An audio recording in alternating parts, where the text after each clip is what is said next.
Camera's rolling.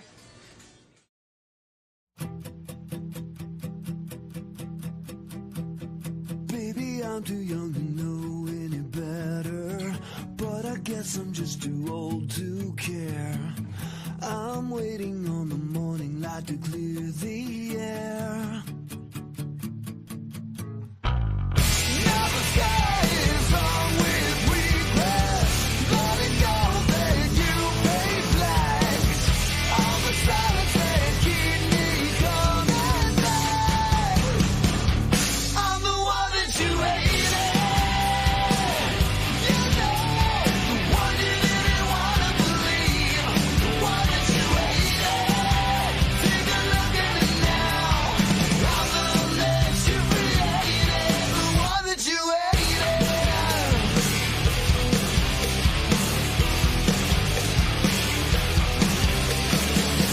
Mother Baker said, bury your What is going on, everybody? Welcome back to Dad Talk. It is Thursday. Bam! Did you like my guitar solo? Was I hitting it right? I think I was hitting those notes pretty good. Guys, how are you doing? We are still out of town. We are shooting these movies for you, and I hope you're going to enjoy them when they come out. We're going to need your help. Really quick, before we get into the vault, we're going back into the vault with Dad Talk today. I've never done this before. It's actually kind of exciting to see some of the work that was done back in the past and some of the people we were able to get on the show today. It is the Motor City Madman, brother. Cat Scratch Fever. We got Mr. Ted Nugent. Ted Nugent in the house. And I'm going to tell you, it's an amazing interview. He is one of the most colorful characters that we've ever had on here. Really enjoyed it. Guys, really quick before we get going, down there at the bottom, Dad Talk Today, no spaces. That's Cash App, Venmo, and Patreon. Ways that you can support this show. There is also subscriptions, super chats, and all that stuff over on YouTube. We got the same thing on Facebook, and don't just look at them, guys. Make sure you're using them. And if you'll make your way over to the Dad Talk Today shop, look at that. Beautiful coffee. I don't have any coffee in it right now, but damn, does it look good. It holds a good cup of coffee when I do. Also, do me a favor. Guys, even though I'm not here, that doesn't mean that you don't get down here. Welcome the people in the comments. Make sure we're showing people that's here for the first time what this movement is about. And make sure to pull out that phone, baby. Like, share, subscribe, and ding the bell so you're getting the notifications when we go live. You know what it's like when you eat at Arby's or one of those things? It's like if you appreciated this service, ring the bell on the way out. Ring that bell. Ding, ding, ding, ding, ding, ding. Cost you nothing. And next time we go live, you'll know about it. I really enjoyed this interview. I think this has been about 2 years ago now. And I'll tell you something that was really cool. After Ted came on the show, while I was watching the show, I got a text message that says, his wife wants you to interview her. So then we had his wife, Shemaine, on. And then after they came on Dad Talk, I saw like 5 shows they did after that where they started talking about toxic masculinity. Now, I don't think he had any experience in the family courts, but he definitely knows about our justice system. And you might even see a little bit of guitar being played on this today. Yeah.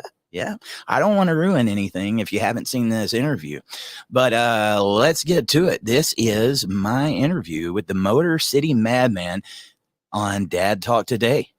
Hope you enjoy it, guys. Everybody, welcome to Dad Talk Today. I am your host, Eric Carroll, joined with the lovely Melissa Isaac, as always. And today we've got the Motor City Madman, Uncle Ted Nugent. How you doing, my man? Greetings and happy springtime. I'm bringing the ultimate love to you all from the sacred grounds of our Spirit Wild Ranch, where I am offering the gift of sweat. I've been out running mad. If you could see the things I've done in the last couple hours, you would think that the world was perfect. So greetings on the positive spirit and energy that I know you people represent, that I represent, and that we shall celebrate here. Yeah, Ted, so I see you're getting to play gigs again. What else have you been up to? You know, my guitars call my name every day in a loud and sexy voice.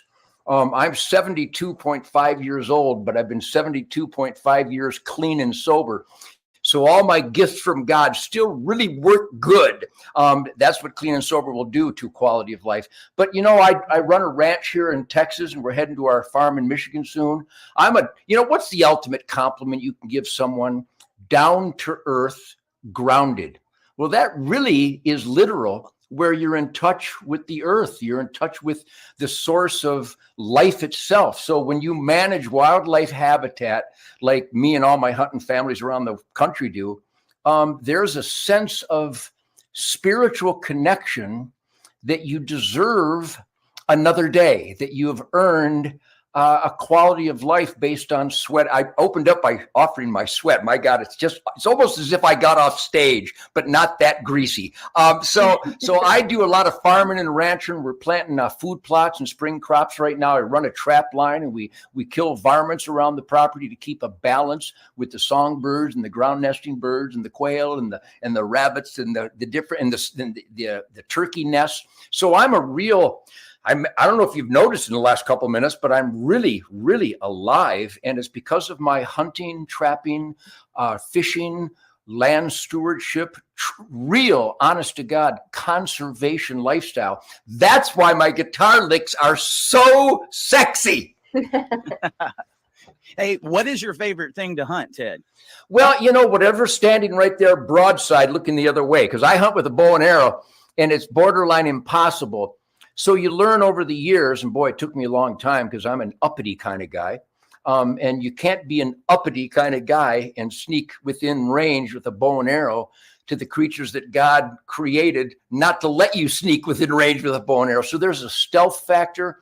I often reference the term samurai, this higher level of awareness that serves me so well, first as a husband and a father, an American, daring to experiment in self-government and consider myself part of the we the people authority. I hope you're following all this because it's relative. So when you're hunting with a bow and arrow, whether you're hunting rabbits or I shot a beautiful gray fox last week, which is like basically a stick of salami with hair, really a small target. But you learn as the origins of Zen and our Native American blood brothers, that you have to earn that meal. You have to earn that quality water. You don't let your horses poop upstream of your camp. I mean, right. Duh. But the point is, maybe somebody should teach that up in New York somewhere. But anyhow, it doesn't matter what the game is.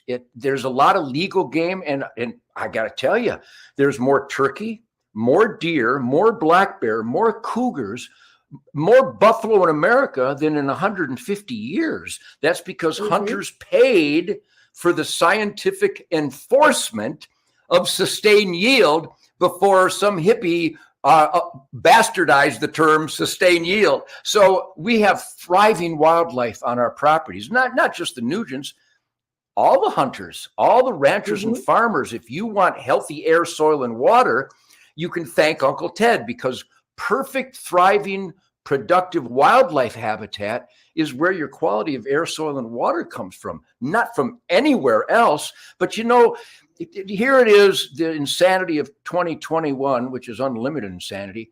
But think of the statement I just made. How much you want to bet that's never been made in a school in America? Think of that for a moment. But they'll demonize me because I murder innocent animals.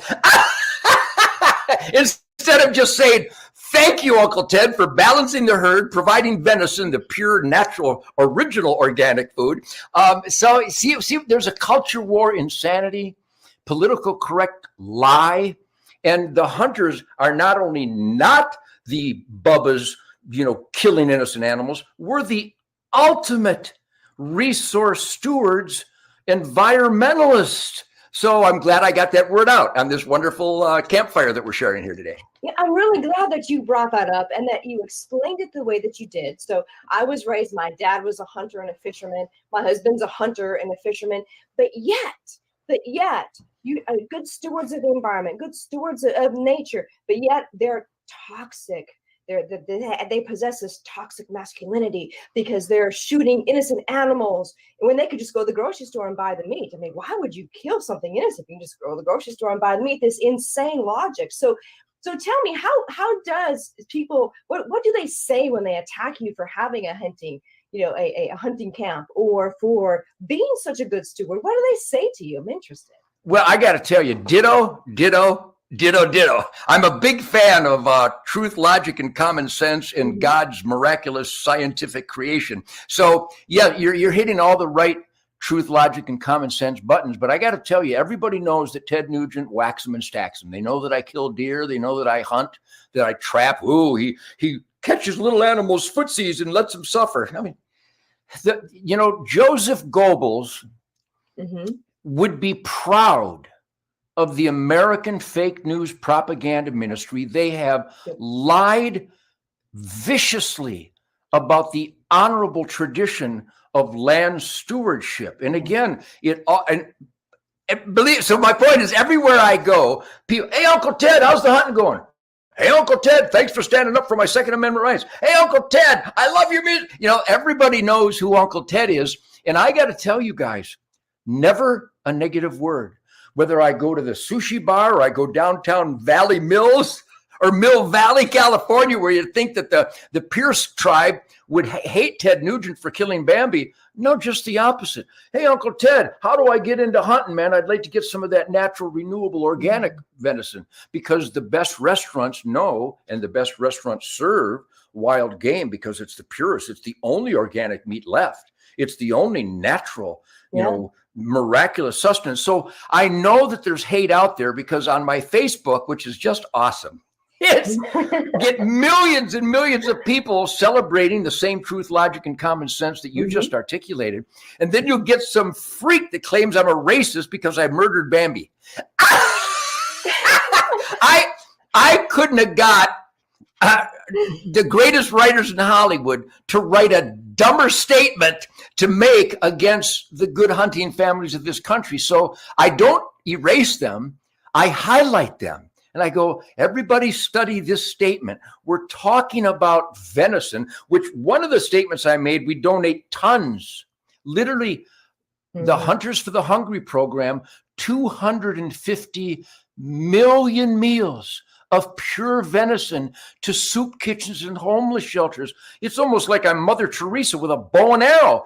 I mean, it's so beautiful. And some goofball will respond that you're a racist or that you're a coward because you murder Bambi. First of all, when I murder Bambi, it doesn't take courage. So there is a manifestation of a cultural deprivation and abandonment that is represented. I'm sorry to say this. I'd love to have a debate with different opinions. But when you attack conservationists, that's not an opinion. It's ignorance that they seem to cling to. But I got to tell you, it is a lunatic fringe.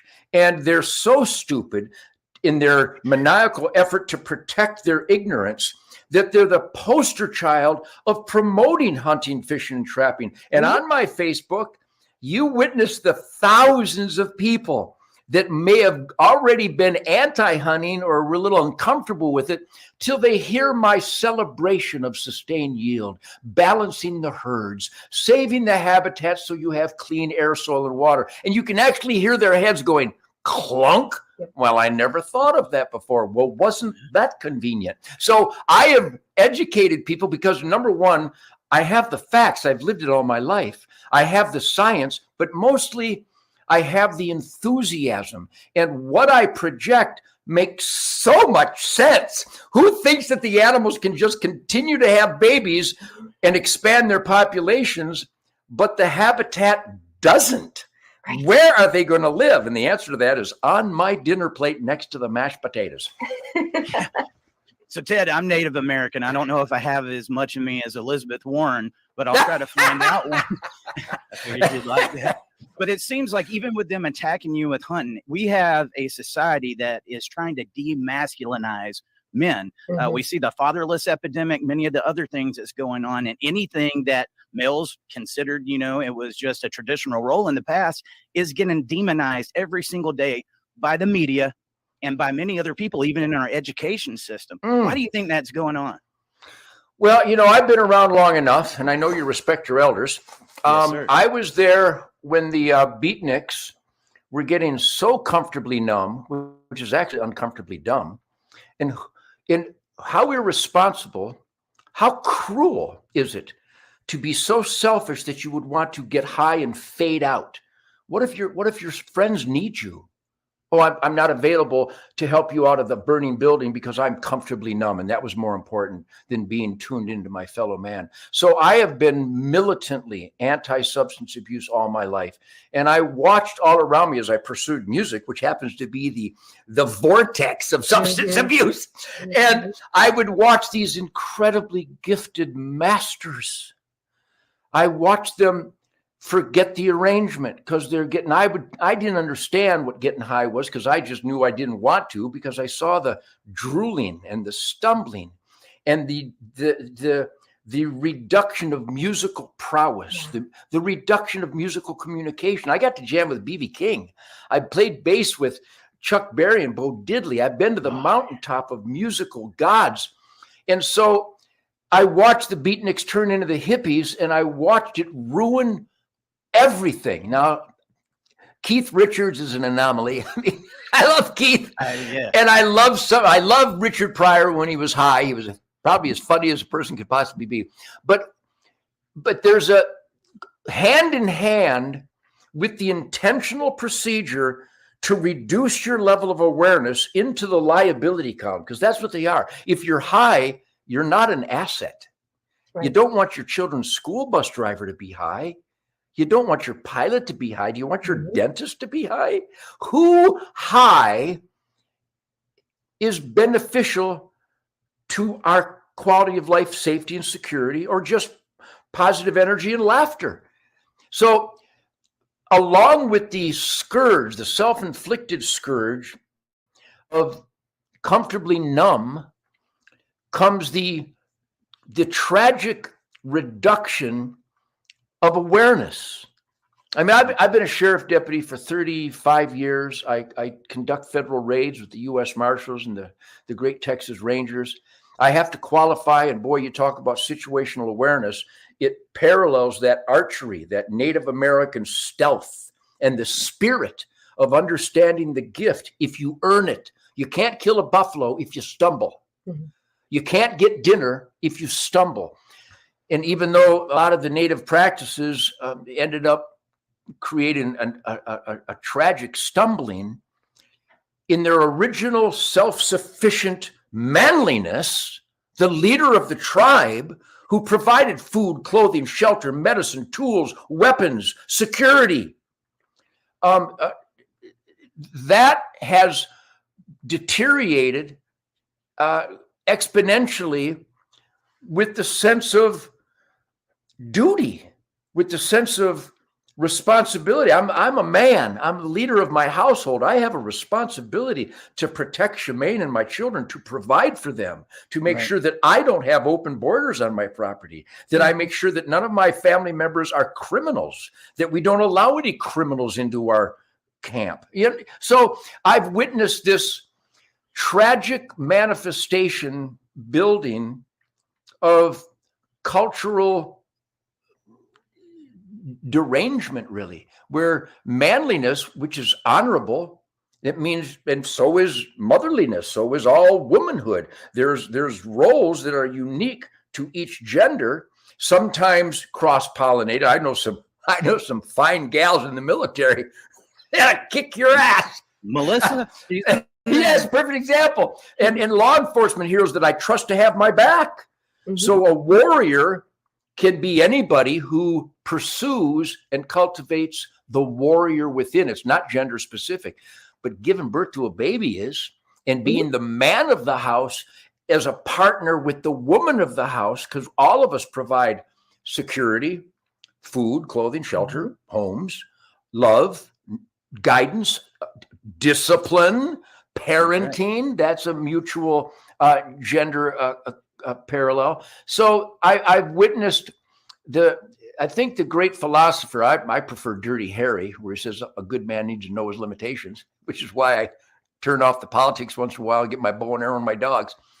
But tough times make strong men. Strong men, unfortunately, can make weak people because you provide for them, and all of a sudden they go, well, he'll take care of me. And we are at the juxtaposition now where we've had it so good in America because of experimenting in self-government, where it's the first society and culture where the people would not tolerate a king or an emperor or a dictator or a tyrant or a Führer, 2021 notwithstanding. And so tough times make strong men. Strong men can create weak men. Weak men create tough times. And it's going to take those strong men to get the strength back again. So we're at that crossroads. I think we've already crossed those roads. As Yogi Bear said, we come to a fork, we should probably take it. That being said, the manifestation of the abandonment of manliness is witnessed in the riots in Seattle and Portland, where these crybabies don't even really know what they're protesting, really. They claim it's about some thug that got, murdered, but it's not really what they say. They're Black Lives Matter, when those words aren't true at all. They're not about Black Lives Matter. Or they go to Chicago, where since I started talking to you, how many people have been shot and stabbed already? How many black on black? So if they really were Black Lives Matter, they'd be there. So there's a lot of cultural weirdness and embarrassment and heartbreak going on in this society. But I bring you positive energy that the three of us represent a huge army of working hard, playing hard Americans that believe in God, family, country, the Constitution, the Bill of Rights, the 10 Commandments, the Golden Rule, fiscal responsibility, earning your own way, living within your means, saving for a rainy day. This is not a weird Ted Nugent hunch. It's alive and well out there. It's just that those of us in the asset column are not being represented by government, media, academia, or Hollywood, but we will not give up. That's the real battle cry today, I think. What's your opinion on feminism? There's feminism as a theory, and then there's feminism as an institution. And, you bring up the fact that there are gender roles. There's things, I'm in the military, but there's things that I cannot do. I am not an Army Ranger. If someone is in a foxhole with me and they're shot, they don't want to be in a foxhole with me, right? I'm only so big. I can only do so much. But how do you think feminism has contributed to the narrative that is toxic masculinity? Well, again, I was there. I was raised, how lucky, born in 1948. Yeah, my mom stayed home and she took care of us while my dad went to work. That is a recipe of ultimate family quality life, I believe. Now, in the instance where the man decides to raise the children and the woman goes to work, perfect. I don't think it's situation. Yes, I don't think it's perfect if you're trying to raise young children and mom and dad are both gone. I cannot subscribe. In fact, not only subscribe to it, but I'm against it. Those children need 24/7, at least till they're 12. Constant nurturing, guiding, and disciplining. And if you met my brother Jeff and my poor brother John, who we lost last year, and my sister Kathy, and all my sons and daughters, and my wife Shemaine, nothing this woman can't do. If you want some venison, give her a bow and arrow and sharpen your knife, because she is one deadly hunter. My point is that the idea of feminism, I've never considered it. I mean, I'm addicted to all things female on a physical and spiritual level. I mean, what man doesn't see a woman who takes good care of herself and spends time looking as dangerous as she can? Who doesn't look at that? I mean, how do you, should I apologize for seeing sexiness? I mean, get out of that. That's another scourge of political correctness. I mean, or a woman, if you take good care of yourself, back when I was young, and I was healthy and strong and firm, there's a physics of spirituality that is gender universal. I know there was a time when we had just evil racism in this country. We judged by color of skin, and there was a tradition on planet Earth to actually own people. Thank God somebody went, this is convenient. You can make money off their labor. But you know what? This is wrong. Yeah. This is just wrong. We got to stop this. And we did. And regarding feminism, suffragette, the Voting Rights Act for women. I mean, somebody said they're productive members of society. They're essential members of the human race. They have a voice. They should have an equal voice of everybody, man, women, or gender confusion. So I'm a pragmatic utilitarian guy. I've known women that can do everything better than some men. Mm-hmm. Yeah, everything better. But if you want to be a fireman, you got to carry this 150-pound hose up that ladder and put out the fire. I don't care what you are. I don't care what color you are, what race you are. I don't care what your religion. I don't care who or what or color or gender you are. This is a job description. And I think it comes to this point in 2021 where you will actually find human beings, I'm giving them the benefit of the doubt, who would tell you that a human-born male can actually compete against a female. This is just an atrocity. This is, you look at a person who thinks that and you're looking at a rotten punk. You're looking at a brain dead, strange creature. So there's a place for all of us, and each individual should dictate their dreams and the place they want to attain. And through effort, sacrifice, risk-taking, that man in the arena, that man, woman in the arena, that means mankind. That human in the arena can do whatever they set out to do. Will a woman ever outrun the fastest man? I'm afraid not. And that's great because I like the female thing. I like the male thing. I think they should both be celebrated and nurtured to the maximum capability of each individual. But you can't do a generalization. Women do this. No, I'm sorry. If you don't do what I'm telling women to do, you can't be. Shut the. People can do this. You can do anything you want to do. But I'll never forget after 9/11, I went to Detroit Airport, and I'll tell you a story where feminism got out of control. It was a dangerous, tragic, evil time in the world. And finally, they opened up the airport on the 22nd. I was on my way to Lubbock, Texas for a concert. And the National Guard was in the airport with M16s without the magazines inserted. I was looking at it going, did the firemen have water nearby? I mean, who gives a guy a machine gun without the ammo ready to rock? And not only that, but here's this short, pudgy gal. I love short, pudgy gals. I'm just giving a description. I'm not making a judgment. Yeah. With an M16 that the average trained terrorist could have took that gun and her belt of ammo away before she knew what hit him. All I want is the toughest, most outrageous, dangerous commandos. Now, if I got goosebumps. Are there tough as hell, dangerous commando women? Yes. But they thought that, well, she's equal. No, she's not.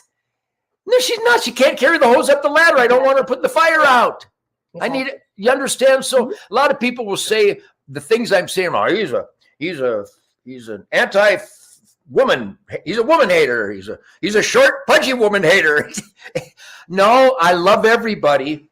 But if you want to play bass in my band, you better throttle me. And I've had black bass players. I've had Hispanic bass players. I've had Asian bass players. I don't care. I want to hear you throttle my songs. So I think that's not universal, but it's ubiquitous attitude that we want performance. We want merit, capabilities. I know a bunch of short, pudgy men that I wouldn't want to put in charge of security either. So I'm not being gender negative. I'm just saying, here's the job. Can you do it? You've got the job. Here's the job. If you can't do it, you haven't got the job. I think. Well, I'll tell you, I was an Army firefighter. I'll just tell this real quick. I was a firefighter in the Army, and you are spot on. There were some things I simply could not do with all of that gear on. It was impossible for me to lift. It's outrageous.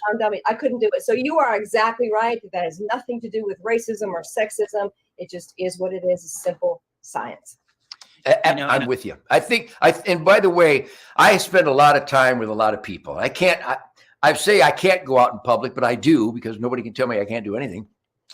And it can get a little bit overwhelming, though I will not be overwhelmed but people want to talk to me about all these current crazy issues that are in the world, and I'm more than happy to discuss it with them. I love their input. So when I express something to you guys here, it's not a guy that lives in his basement guessing. I'm sharing with you a pulse of common sense and goodwill and decency that I am bombarded with everywhere I go. And over a lifetime of being gregarious and caring, number one, I care.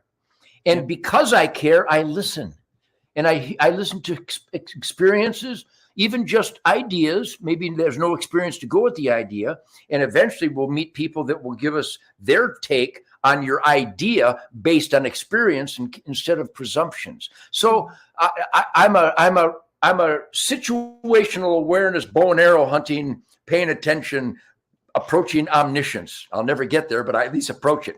So when I share my words with you, they're not, well, this is what Ted Nugent thinks. No. This is what Ted Nugent has learned.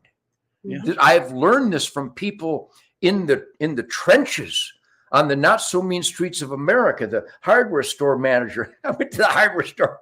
And everybody surrounded me, or 12 people wanted to talk to me about deer hunting, what bullets to get, what's going on with our government, why do we have open borders, and why would they let men race against women? I mean, all these people want to talk because they've learned to respect that my take is an accumulation of my fellow man's take based on evidence, boots on the ground, eyewitness, and hands-on experience. So that's why I get in trouble, because people, the leftist propaganda ministry go, Nugent expects us to believe. Well, but it's true. I mean, the deer do have babies. You have to harvest the surplus to make room for the fawns and keep the habitat healthy while I eat venison. Nugent expects us to believe.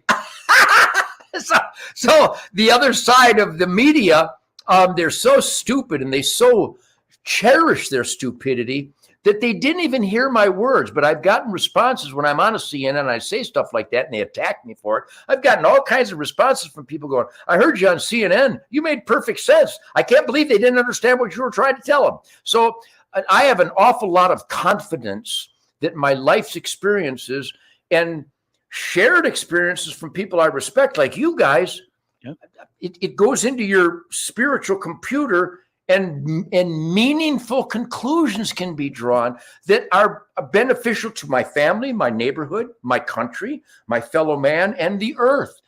That's really what Ted Nugent represents. Well, discussion has been lost and people are scared of what they don't know. So if you present a new scenario, that's the cancel culture that we're living in. I get a little bit of flack sometimes.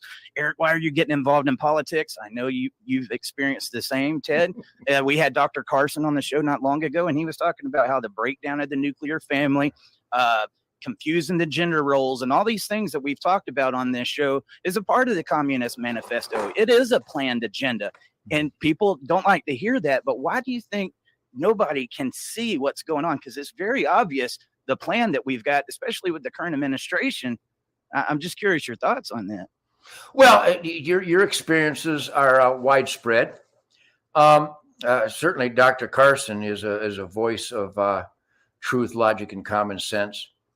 But be very careful that when you experience such negativity and such clinging to status quo, that I know there's a bunch of them. There certainly aren't 80 million of them that voted for Joe Biden. I can promise you that. But when Joe Biden held an event, maybe those 6 people believe that. So there's a lunatic fringe that seem to be echoed by the media, academia, Hollywood, horribly in our children's schools.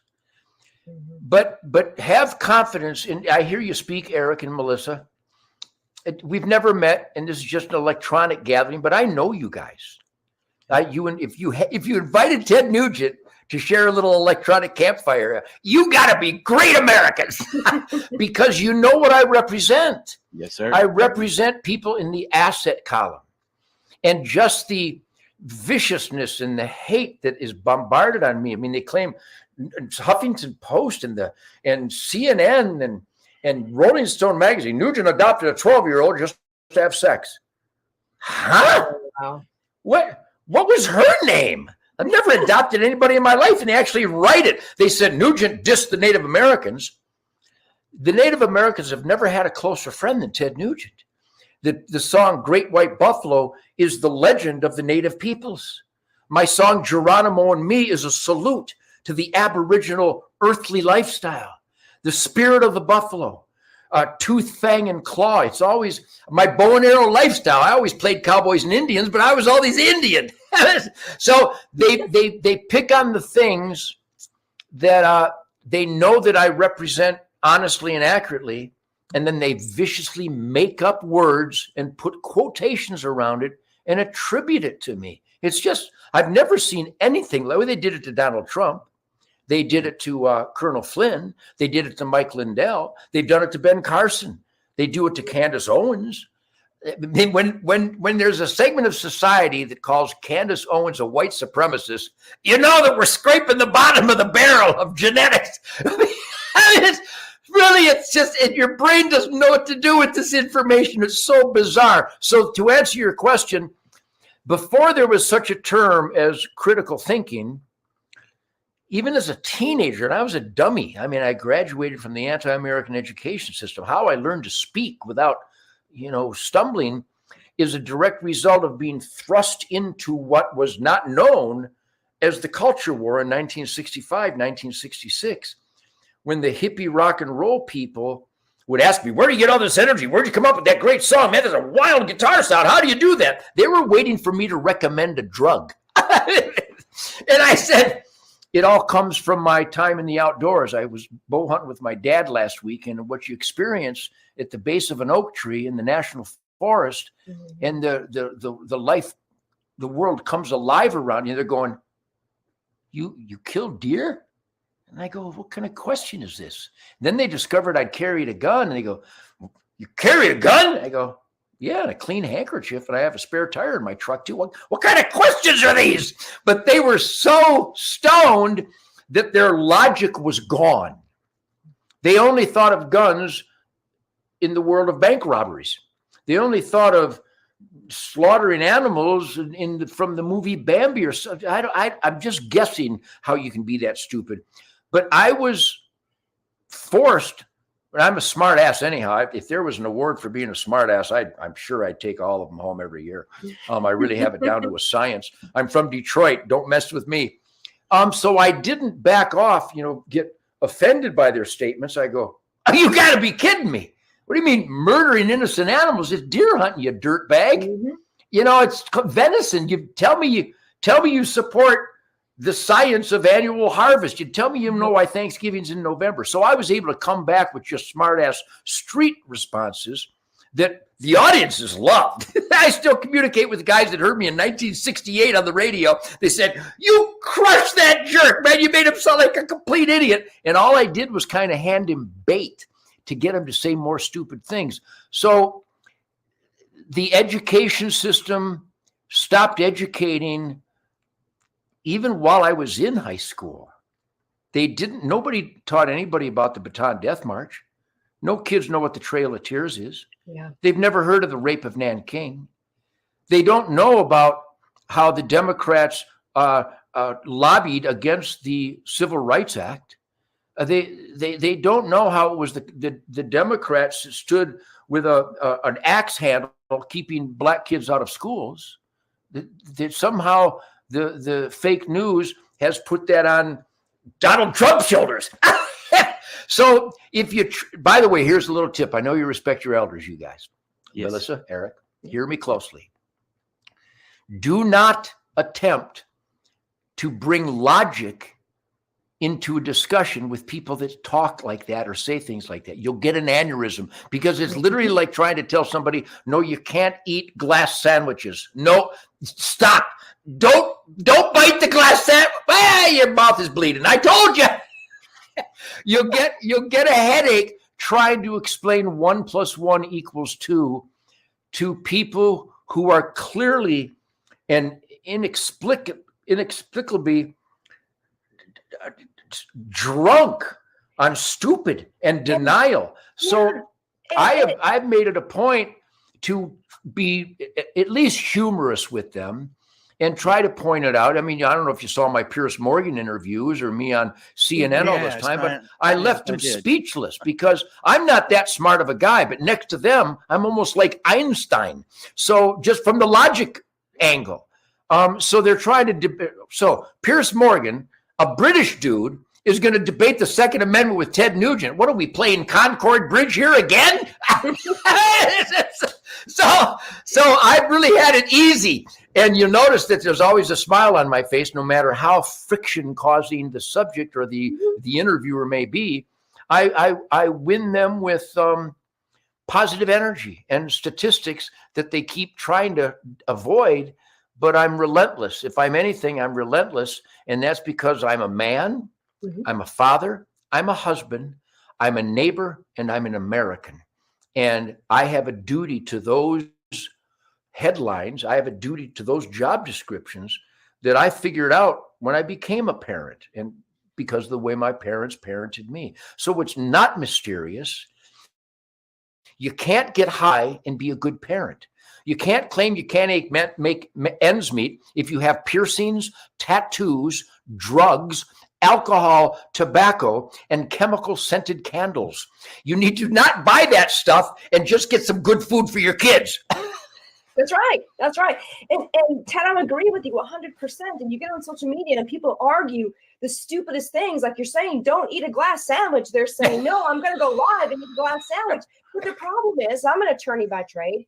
This spills over into judges, into other attorneys, into the courtroom. So here I am in the courtroom, and using your example, I'm arguing, Judge, we can't leave the children with mom and cut dad out because mom feeds them glass sandwiches. Just to use your example, the judges are like, well, glass sandwiches are okay. Do you have a study that glass sandwiches are not good? Sometimes I'm just sitting there going, where am I? I thought this was a courtroom. I'm in the damn Twilight Zone. So the problem is it's seeped out into our court system, into our politicians. Oh. It's inescapable. It might, Melissa, that's such an important point. Our court system, the engineered recidivism, the hiding of evidence that would have exonerated that poor guy that ended up on death row, and they didn't bring the evidence forth until he was there for 40 years. And then he has to sign a waiver that he won't sue the people who illegally incarcerated him. Who thinks that's justice? Who thinks it's justice when a bunch of FBI thugs, and they're not all thugs, only the guilty need to feel guilty, and I hope they do, because I've done raids with FBI warriors, and they had my back as we arrested child molesters and murderers and rapists and drug czars. So I've been in the belly of that beast, and I trusted those FBI agents and a couple of good DEA and a couple of good ATF agents. There's a bunch of good ones out there. But what kind of punk, Lon Horiachi, is going to go to Ruby Ridge and take the order? If you see Vicky Weaver come out with a baby in her arms, shoot her. So we could go on, but that from that demonic abuse of power to a judge not allowing evidence, or the prosecutor in San Francisco and Dallas, that if you don't steal $900 worth of stuff from a mom and pop business, he won't charge you with stealing.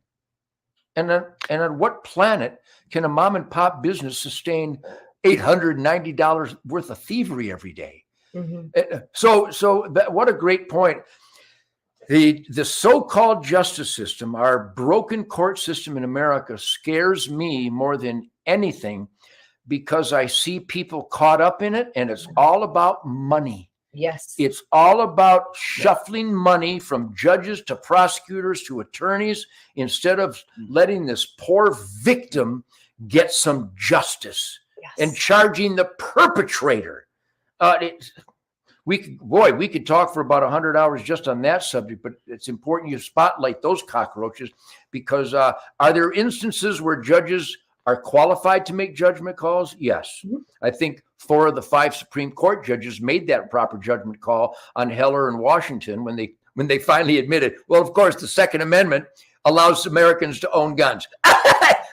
Duh! How about this?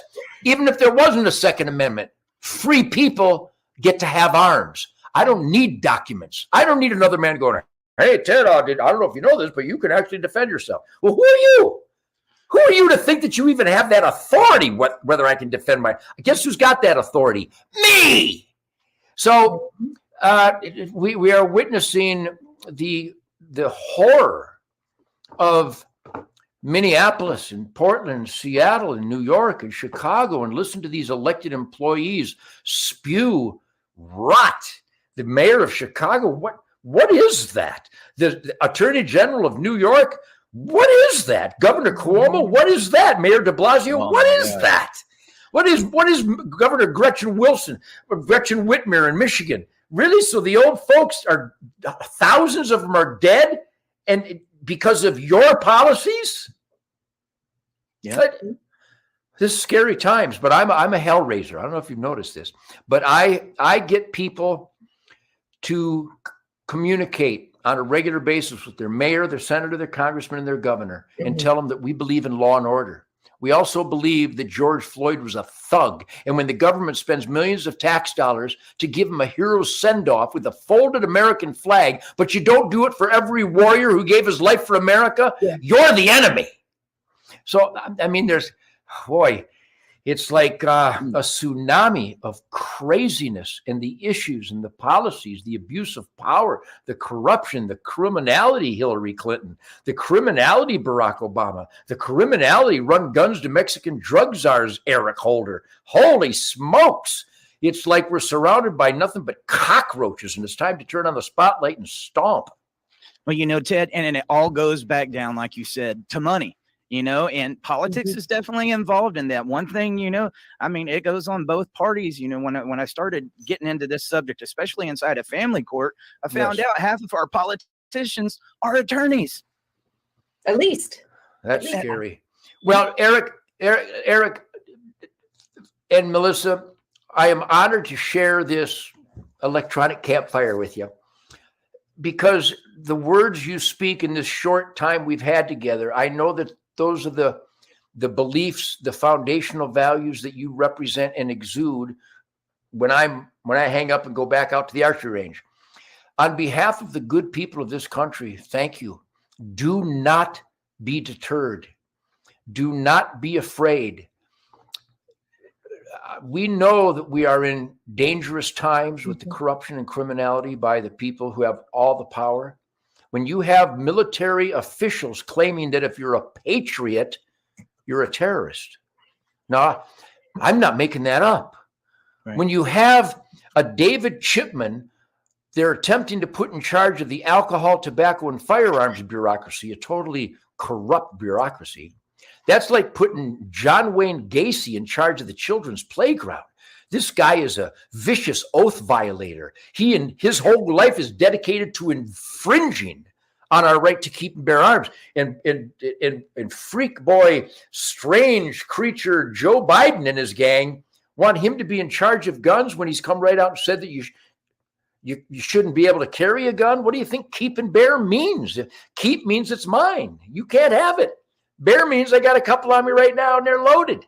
What else could keep and bear mean? It doesn't say keep and safe, doesn't say keep and lock, doesn't say keep and truck, doesn't say keep and gun range. It says keep and bear. I'm just a guitar player, but I don't need a translation for that. So the forces of evil have never been more ominous in the United States of America. Do not be deterred, especially when you're talking about the so-called justice system, which is so rare.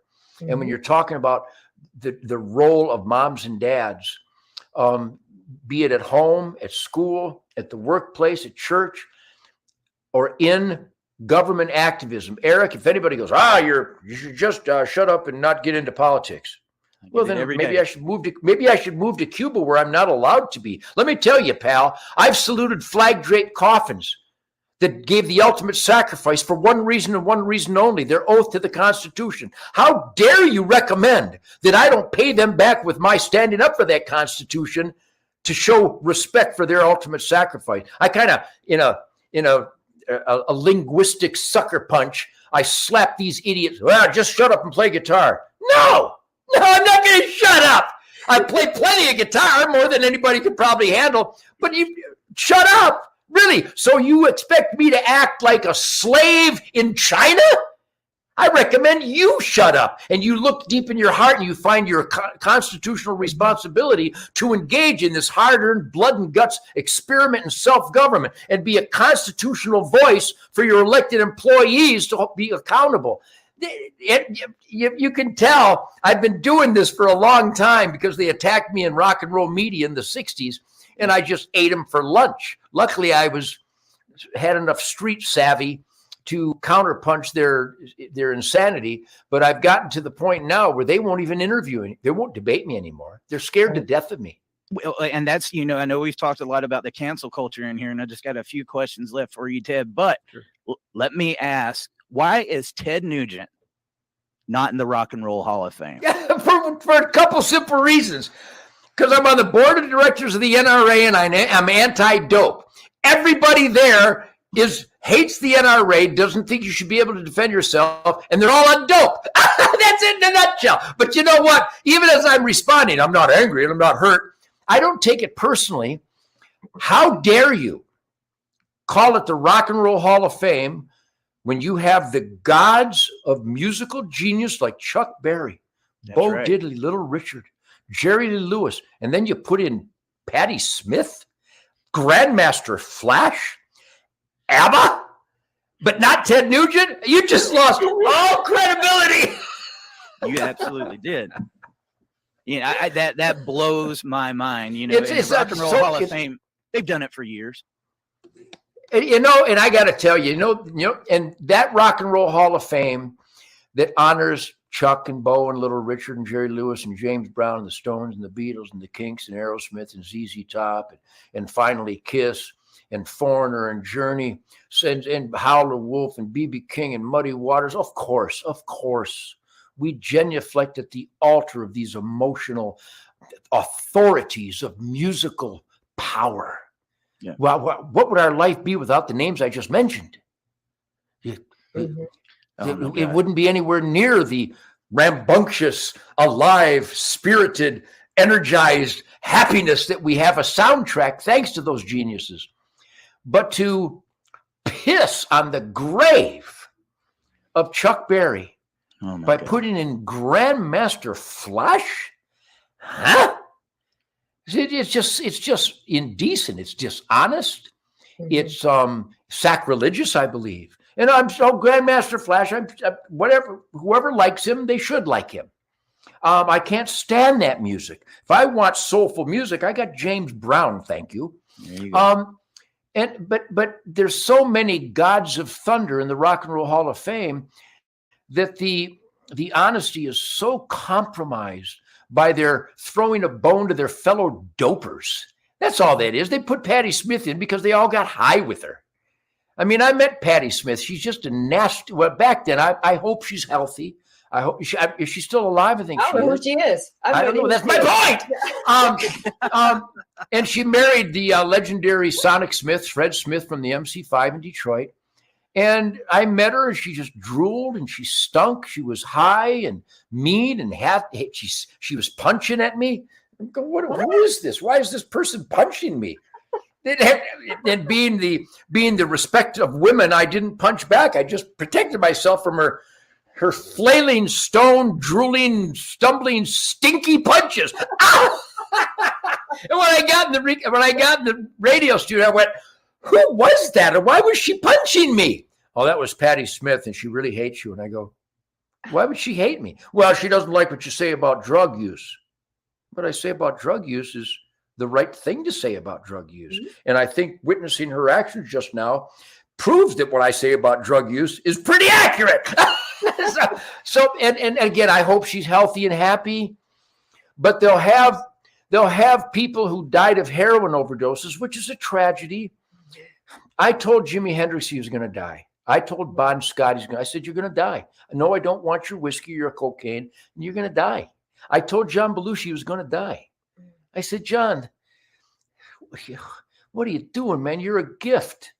You're a gift from God for yourself and everybody. Mm-hmm. And what's with this outtake from Scarface with all the coke? John, I told Keith Moon he was going to die. I said, no, I don't want your beer, and you just peed your pants. So I've witnessed the weakness and the mistakes that people make. And we all make mistakes and we're all weak at some point. But you're supposed to learn from those moments of weakness so that you don't break your family's heart by dying prematurely. Again, Keith Richards notwithstanding. Spent the weekend with Keith Richards at Studio 54, so I've got some stories for you. And I love the guy, and I loved all those guys I just mentioned, and I love Patti Smith. And if I could help her be straight and clean and sober and become happy in a genuine way, I would. But she's when you're that stoned for that long, you have no logic, you have no common sense. And again, I hope that she's okay, and I hope that she has discovered a happier quality of life. And Wayne Kramer, my dear friend from the MC5, I still keep in touch with all these guys that are still alive. And I think he's clean and sober now, and he's lucid, and he's a smart guy. He's a good man. He's a great father. But he and I were born in 1948 and ran a parallel course. The Ventures and Bo Diddley and Chuck Berry and Motown. And we both got guitar lessons from Joe Podorczyk at the Capitol School of Music on Grand River in Detroit. And I went on, he went MC5, phenomenal force. Oh my God, what a musical force. And they got higher and higher, and then I didn't. And I became the top grossing act in the world, and he went to prison. And he and I keep in touch, and he does charity for people coming out of prison. I'm going to help him with. He's a great man. He came back from the dead or from the wounded. Yeah. And that, again, I'm using Wayne as an example. I hope he wouldn't be upset with me saying that. But he found truth as a father and a husband.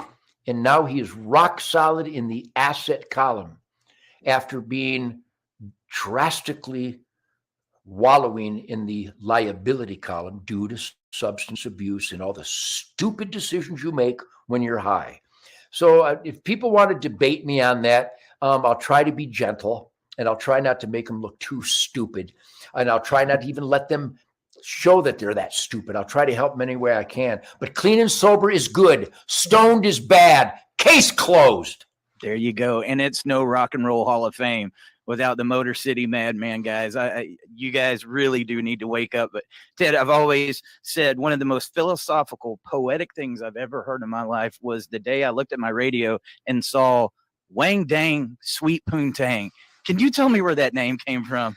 Well, you know, it's funny that Melissa would bring up feminism because I'm such a fan of humanity. And the women get more of my fandom than the men do. And when I wrote Wang Day, first of all, can you hear that? Yes, sir. When I started playing my Detroit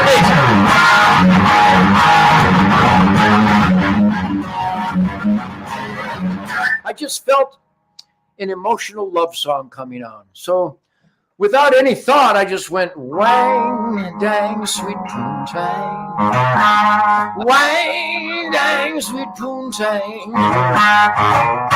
Dear, what a teenage queen. Funky little girl looks nice and clean, yeah. I come down, she be fooling around, putting me down like some rock and roll clown, that's all right. Just a love song. You know, when I get the guitar, I am so moved. Chuck Berry and Bo Diddley and Little Richard, and Lonnie Mack and Dwayne Eddy and B.B. King and Freddie King and Albert King and Howlin' Wolf and Muddy Waters and Mose Allison and James Brown and all things Motown. I got sunshine on a cloudy day. Can you see that goosebumps? Love So it. whenever I grab the guitar, there's no Nancy Pelosi. There's no Barack Obama. There's no crime. There's no ugliness. There's no hate. I am so lucky. That's what clean and sober does. It allows you to become one with the mystical flight of the arrow, parenting, husband responsibilities, community asset column. And when it comes to the guitar, things like Wang Dang, Sweet Poontang just happen. They literally have a life of their own, because I got to tell you, no drugs, no alcohol, But to this day, have you seen Mrs. Nugent lately? Yeah. To this day, I'm old, but the sensuality of all things female is just too much. When Shemaine gets out of the shower, I got to leave the house. Or I'll grab a towel and start drying her off. And then, so I am sexually motivated. I've always been sexually aware, and I just love women. And so my songs, whether it's Cat Scratch Fever or Wang Dang or even Stranglehold or Good Friends in a Bottle of Wine or Snakeskin Cowboys, the last album, a song called Big Fun Dirty Groove Noise, just an animal breeding soundtrack. You have to admit that the best music in the world has a sexuality to it. Mm-hmm. I mean, the whole mating dance of the human species needs a groove for the male grouse to preen in front of the female grouse. And music is the elixir. And I could have I was going to say I could have been a spectator, but there's no way I could have been a spectator. I had to play the music. And when you play the groove music that is influenced so much by those black heroes, especially James Brown and Motown, when you get that grind going, you feel completely sexualized. It's an intoxicant. And then the girls are right there. And all of a sudden you have a moment where you open your eyes from your own intoxication. You see that, oh, they're feeling the same thing I'm feeling. And God has a plan. And I'm merely his humble servant. But that's a driving force. You know, the rights of mankind as articulated in the Constitution, the Bill of Rights, and the instincts to propagate, the instincts to keep the species alive. I mean, the sex drive is the most perfect thing in God's creation. And when you play guitar, you plunge into the musical unleashing. I don't even call it songwriting or creativity. When I play the guitar, it's an unleashing. I played a lick. I don't know what the guitar sounds like in your end. Does it sound like a guitar? It sounds good, man. Sounds good. Because listen to this.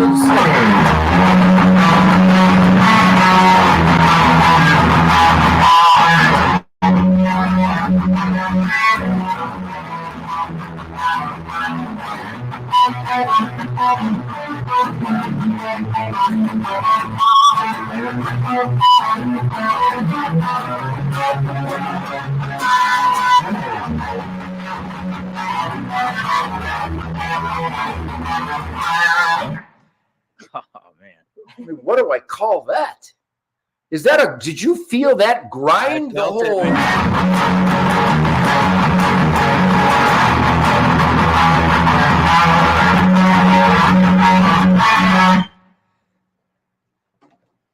I can't help myself. That's awesome. So I'm going to the studio next month with Greg Smith on bass guitar.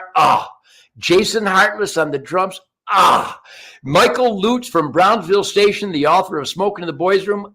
And it's going to be a sonic bombast orgy of musical outrage, which pretty much describes every recording session, every jam session, every concert, every time I get with the guys that I'm surrounded with. And I owe it to Greg and Jason and Michael, my team. You look at the list of musicians I've been honored and privileged to collaborate with for the last 60 years. I could go right down the list from 1958 right up to this week. Genius, musical forces to reckon with. And they'll hear this song I create. I'm tempted to call that song the A10 Warthog of Love. Anyhow, Melissa, you know what I'm talking about. Yeah. And Eric, that A10 Warthog, it's the tank killer. And when I play that lick for them, they'll listen and they'll go,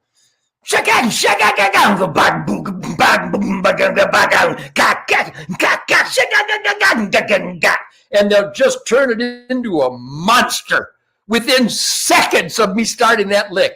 And then I'll start screaming like I did when I unleashed Wang Dang or Cat Scratch, or the music made me do it, or Big Fun Dirty Groove Noise. And I don't have a pad of paper and a pencil. I have a microphone and music driving me nuts. And my voice starts going, A10 Warthog Love, I guess. But I'm really a lucky guy. But thank you for acknowledging the music, because I've sold 40 million records because people love this kind of unleashed grind. They love freedom songs and the freedom soundtrack, uninhibitedness, the raw, primal urgency of the music that I was raised on and that I've cultivated and unleashed throughout my career. So I don't need to be in the Rock and Roll Hall of Fame. The guy at the feed mill this morning, he said I have the greatest guitar licks in the history of the world. Oh. That's the only Rock and Roll Hall of Fame I need, because I went, you're damn right I do. I hear you. Hey, Ted, can we ever expect a Damocracy reunion? How about that? That was a fun time with Jason Bonham, John Bonham's son, and all those guys. What a great example. But, you know, they talked me into it because I really want, I love to jam. I'm a music fan before I'm a music guy. And so when I heard that those guys were getting together and we could do a TV show, but we we're going to jam and make music, I went, well, let's see, do I have that month? Can I do that month? How much money is in it? All right, let's do it. And so I went in, but it was a great experience. I think it's a shame that Sebastian proved, and I love Sebastian. I know he's made some nasty comments about me lately, but that's the dope talking. Yeah. I tried, he even thanked me when I got him to quit getting high during that episode, because he was so much more productive. His communication with the band was so much more unified and exciting and energized. But he hears me criticize substance abuse and he takes it personally instead of maybe stop abusing substances. So he's made some nasty comments about me lately, which doesn't hurt my feelings at all, because he and I have had some great positive times together.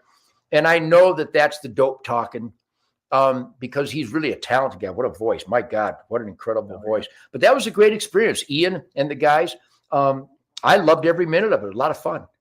Yeah, man. So tell us what's next for Ted. Are you going to run for president? Oh, God help us all, huh? Well, it's announced here on Dad Talk. A buddy of mine made these up. I like that. Is that funny? And then I just signed the last of 50,000 of these. Oh, man. Wow. And you can go to tednugent.com and you type in the code NUGE, capital letters NUGE 21. And I just made a couple of my, I didn't even actually make them. My buddies came up to me and they had one of these and they went, hey, Ted, would you sign my come and take it hat? And I went, yeah, I'll sign it. And then his buddy saw it and he said, he went out and found one and he said, would you sign John's for him? I went, yeah, whatever you want. I go, let's see.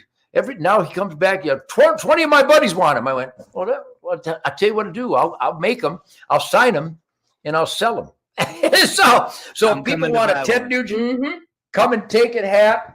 Or this really, you know, my buddy wore this in Austin last week, Austin, Texas, and the hippies parted like the Red Sea before Moses.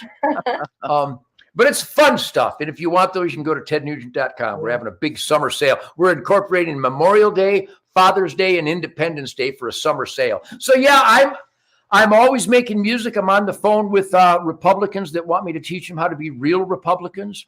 And there's a bunch of them out there. Ted Cruz is doing a great job. Governor Kristi Noem is an absolute gold mine of political believability. Ron DeSantis of Florida. Yep. Our Governor Abbott does some good things sometimes. I'm working with the great Colonel Allen West. Oh, he's been on the show too. Yep, he's been. I'm telling you, if the country needs a leader like Colonel Allen West, what a great American, what a great man, a great father, a great husband. Agreed. And I think those credentials are critical today. So if you want to knock masculinity, then I guess you would have given up to the Santa Ana's men and we could have been run by tyrants. If you want to knock masculinity, I suppose we shouldn't have charged on Omaha Beach and we could be speaking German or maybe Japanese now. See what I mean, debate me. Somebody debate me on this. So there's a role for manliness Yep. And when I fixed, and I'm not a tough guy, but I fixed a piece of barbed wire fence today, and I can't believe I still have fingers left. So I love hard work. My brother loves hard work. My sister Kathy. My God, if everybody was like the Nugent family, there would be no welfare. There would be no crime. The whole borders would be secured like our borders. And when a neighbor needs help, we're the first one to be there. And that's being lost in this generation. We've got a generation of entitled people that they want everything, don't want to work for it. What a heartbreak. But there are a bunch of young people with a good work ethic. I don't know. I know they're not the majority, but I do this thing called Cameo, where people hire me to congratulate a retired Navy SEAL, or an anniversary for 60 years for their grandparents. And more often than not is for a young man entering the military, or graduating from boot camp, or becoming an Explorer Scout.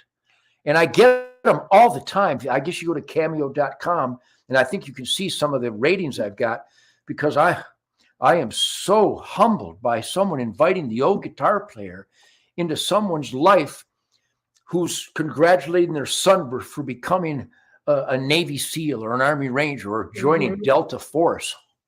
So what's in the future for me is to continue to raise hell, to put forth truth, logic, and common sense, spotlight cockroaches and give them the chance to stop being a cockroach, but if not, stomping on them, to inspire people to be clean and sober, making killer music with Greg and Jason, fulfilling Shemaine's dreams and wishes. When it comes to vacuuming, dishes, dusting, taking out the trash, I'm your daddy. So I'm a real homebody. I'm a real hands-on guy. My goal is to keep Shemaine and my family happy, to keep my dogs happy, Sadie and Coco happy. They're sitting over here on a My Pillow dog bed, the greatest dog bed in the world. So I'm blessed with another day. I'm going to use these days in this culture war to encourage conservatives to stand up for God, family, country, and law and order, and to embarrass and expose the ugliness of those that are against God, against family, against country, against law and order. And they're so obvious. Defund the police? Are you kidding me? The Black Lives Matter is an organization that wants to eliminate the American family structure. It's right on their website. But I'm the racist for bringing that up. So here's one thing about me. I can't be stopped. I've saluted so many flag-draped coffins, been humbled and honored to be invited into a family, burying a warrior who went and died for his oath to the Constitution. How dare I not fight for those freedoms they died for? Okay. So that's me in a nutshell. Pretty simple guy. Are you still doing the hunting camps on your property? Yeah, I have the 30th anniversary of the Ted Nugent Camp for Kids. It's a nonprofit 501c3 charity. So much going on, where we teach children gun safety and marksmanship and aim small, miss small discipline, archery, samurai, mystical flight of the arrow, trapping, fur management, fishing, self-sufficiency, wilderness survival, and the battle cry of clean and sober. If people go to my website, they'll see a heading for Ted Nugent Camp for Kids. So we're celebrating that. We still book hunts. I talk about gleaning and being educated by the people I encounter. For the last 30-some years, every September, October, November, December weekend, I host Ted Nugent hunts. And we get around the campfire, and no environment is more upbeat and positive and uninhibited and unafraid than a campfire with me. So people bare their souls. They bring up issues they're concerned about, which is why I'm sharing that pulse with you here, which you guys you are that pulse. Yep. But I continue to book those hunts, and I continue to do charity work with children's and military and law enforcement charities. I have another great charity I work with called FullCircleProgram.com. Check it out, FullCircleProgram.com. A bunch of young Americans who are watching their friends stumble into addiction They created fullcircleprogram.com, and they're saving kids' lives because no one will connect with a kid better than a kid. Right. And a kid who has almost died because of that foolish mistake, they have the most impact and believability to a young person who won't listen to traditional status quo authority. Mhm. So fullcircleprogram.com is a great organization.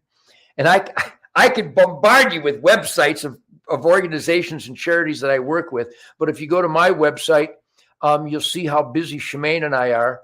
And then we sit on the deck. Last night, I shot a beautiful black buck antelope with my bow and arrow. They're just thriving here in Texas, and they're delicious. And they were brought in from India years ago, and they're overpopulated in some areas of Texas. So I encountered one last night when I was sitting in my blind. I don't know if you see that, but they're a magnificent, beautiful, and delicious Indian antelope that are thriving in Texas. So I'm putting in food plots. I'm making killer music, and I can't wait for September hunting season. And I'm reviewing a bunch of Republican candidates that, if they are real Republicans, I will help get them elected, as I've done many, many times. Yep. But I give them a we the people scolding and test them. And the test ultimately, guys, I'm sure Eric and Melissa, it goes like this. I have a First Amendment, whether it's written down or not, whether there is a Bill of Rights, I've already got it. I know I have it. God gave it to me. I'm glad you wrote it down, but I already had it. And I have it in America. I have a First Amendment in America, on every street corner, in every building, in all 50 states. And I don't need paperwork. I don't need a license for my First Amendment in New York. I don't need a license or paperwork. I don't need a permit for my First Amendment in America. What happened to the Second Amendment? Yeah. Why do I need paperwork? Why is there some areas in America some man dares to try to tell me, no, I'm sorry, in this area in New Jersey, you can't defend yourself? Well, who are you? Who do you think you are? You can't possibly think you have authority over my life and death. I'd recommend you just get away from me, or I'll make you get away from me, and it won't be pleasant. You don't tell me I need a permit for my God-given rights. It's already been infringed, and we need to fix that. My goal is to reverse the infringements, stop the engineered recidivism. There's a coin term you can start spreading. 96% of the crime in America is caused by judges, parole boards, and attorneys with their early release and plea bargaining. That's why kids have to go shopping with child rapists. It's engineered. They're doing it on purpose. We got a lot of work ahead of us, but you can see that my crosshairs are finely tuned, and I'm cocked, locked, and ready to rock the Glock around the clock, Dr. Spock. So I'm lucky that God has given me another day. So woe to the cockroaches that are about to be spotlighted. Very good. I love it. I'm going to try my best to get to one of those hunts. I've wanted to do it for a while, guys. Go check out tednugent.com. Ted, I can't thank you enough, man. I mean, you've been a big influence on my life growing up. I'm a music guy, and hearing you going out and fighting for your country, please keep doing what you're doing. And I'm going to let you take us out, man. Say whatever you want to say, and we'll close the show. Well, Eric and Melissa, thanks for inviting the old guitar player on, but I don't have any Ted Nugent hunches. I don't really have many opinions. A lot of people are awfully opinionated. Really, it's an opinion that venison is food. That's not an opinion. It's an opinion that you have to have an annual surplus harvest and give thanks to God on Thanksgiving for his renewable pantry. That's an opinion. That's not an opinion. I have the right to self-defense. That's not an opinion. I need to discipline my children and my grandchildren and myself. I need to be respectful to my beautiful wife and my family. What I'm stating here is alive and well across this country. And with the cancel culture, some people are not even allowed to express it for fear of losing their livelihood. So my battle cry is to call your mayor. Call him today, or at least tomorrow, maybe after the weekend. Call your senator and your congressman and your governor at least once a month, and let them know that you think defunding the police makes rapists happy. When you defund the police, carjackers would like to thank you. Tell them don't defund the police. Tell them to quit letting out dangerous felons. Keep them in their cages. If they're willing to stab or shoot or rape someone, they should never see the light of day, ever. Because my daughter might be in their crosshairs someday. And woe be to those who let that monster into my life. So if you don't express the core beliefs in your heart, your elected employees won't know what their job description is. They know what my job description is, because I remind them. The missing link in America, the curse against mankind isn't Marxism, not communism. They are curses. They're demonic curses. Liberalism, it's ruined every society. The worst curse of mankind, apathy. Apathy. When you see a fire and all you do is point at it, you're responsible for the house burning down. You should have helped put the fire out. When you see crime and corruption of what this president and his gang are doing, when you see someone trying to appoint a vicious anti-freedom, anti-gun monster like David Chipman in charge of our guns, and you don't speak up, you're on his side. Silence is appreciated by Nancy Pelosi and Barack Obama and Joe Biden. Don't give them that fulfillment. Speak up. A Marine, a soldier, a sailor, an airman died for your right and duty to fight for the freedoms they gave the ultimate sacrifice for. So that being said, I'm going to roast some good black buck backstraps tonight. I'm going to make some killer music. I'm going to squeeze Mrs. Nugent till she goes, stop, enough, stop. Then I'll probably keep going. So thank you, Melissa. God bless you. And Eric, God bless you. I keep that native spirit alive.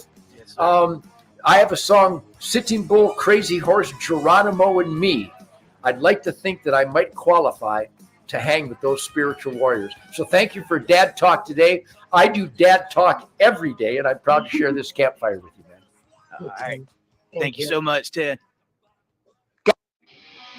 Thank you for joining another exciting episode of Dad Talk Today. We are so glad you are here.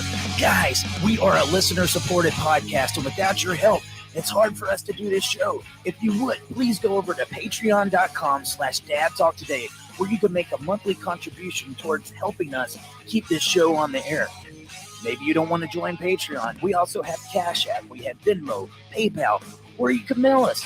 Dad Talk Studios, LLC, P.O. Box 321, Waverly Hall, Georgia, 31831. Guys, again, we're so glad you're here, and I just want you to remember one thing. You have what it takes to make a difference in the world.